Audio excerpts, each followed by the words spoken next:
Бүгінгі тақырып анемия жайында, яғни анемия дегеніміз гемоглобиннің және эритроциттердің сапалық өзгерістері мен мөлшерінің азаю жағдайын айтады. Оның сан алуан жіктеулері бар, соның ішінде қарастыратынымыз даму патогенезі бойынша. Яғни бұл жағдайда постгеморрагиялық деген түрі бар. Бұл қан сырғудан болатын анемия, одан бөлек гемолиздік қан ыдырау артуынан болатын анемия және дисэритропоездік қан өндірілу бұзылысынан болатын анемия деп жіктеледі. Келесі жіктелу бойынша сүйек кемігінде қан өндірілу түріне қарай, бұл жағдайда нормобластық немесе эритробластық анемия.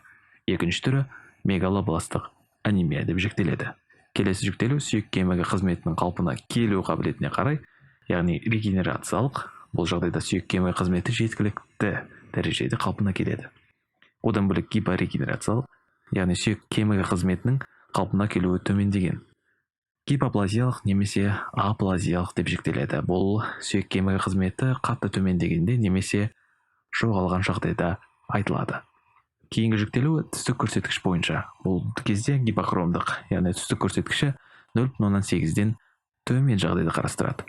Келесі жіктелу нормохромдық, түстік көрсеткіші 0,8 және 1 аралығында.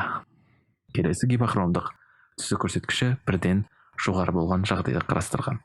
Сонымен қатар эритроциттердің диаметрі бойынша жіктелу бұл жағдайда микроциттік 7,2 микрометрден кіші жағдайда, нормоциттік 7,2-8 микрометр, макроциттік 8,1-9,5 микрометр және мегалоциттік 10-12 микрометрден үлкен болған жағдайда айтылады.